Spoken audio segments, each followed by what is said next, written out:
Assalamualaikum warahmatullahi wabarakatuh. Nama saya Muhammad Hilaira Kaswada, NIM 10324149.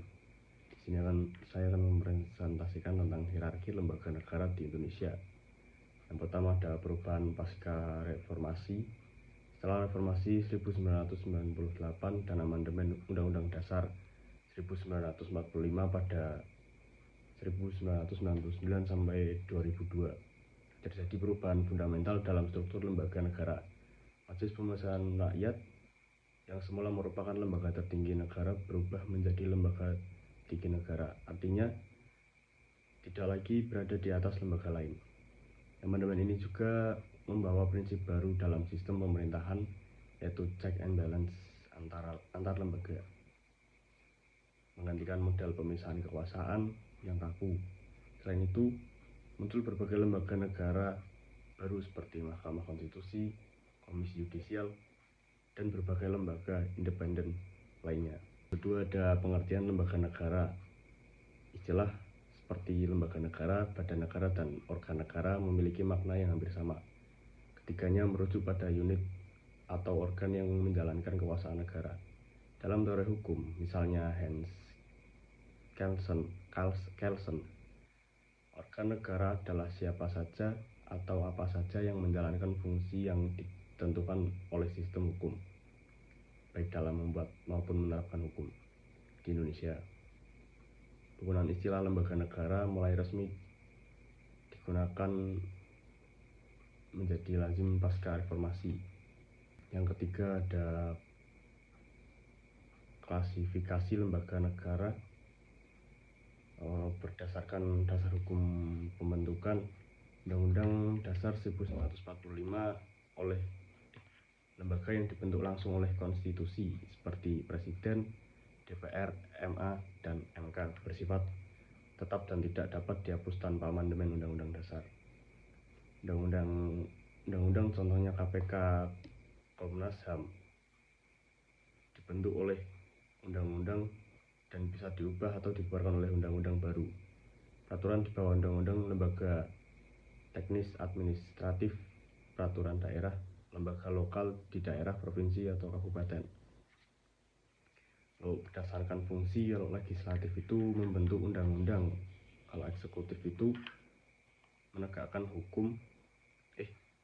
melaksanakan hukum dan kebijakan, yudikatif menegakkan hukum dan keadilan. Fungsi campuran seperti Komisi Yudisial yang mengawasi hakim tetapi tidak mengadili.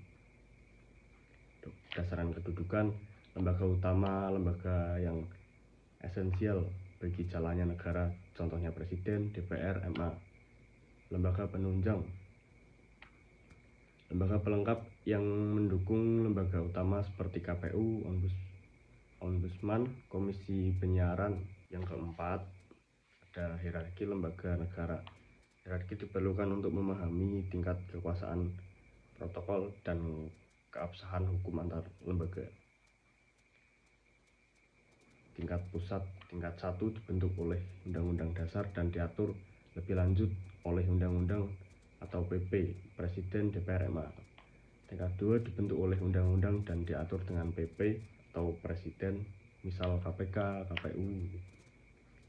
Kalau tingkat 3 dibentuk langsung oleh PP atau Presiden. Tingkat 4 dibentuk oleh peraturan menteri dan keputusan pejabat teknis. Tingkat daerah terdapat 7 tingkatan berdasarkan aturan pembentuk, dari undang-undang sampai peraturan bupati atau wali kota. Meskipun disebut sebagai lembaga daerah,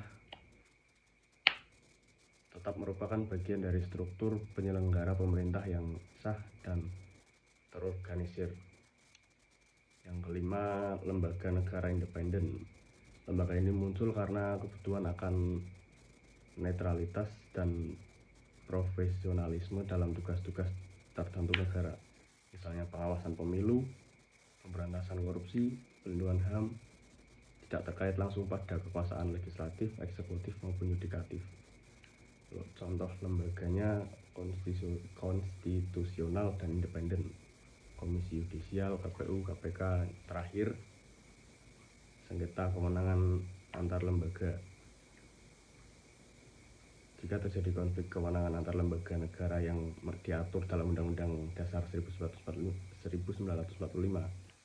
maka penyelesaian dilakukan oleh Mahkamah Konstitusi atau MK, berwenang memutus sengketa tersebut untuk menjaga keseimbangan kekuasaan antar lembaga negara sesuai prinsip check and balance. Ya, sekian.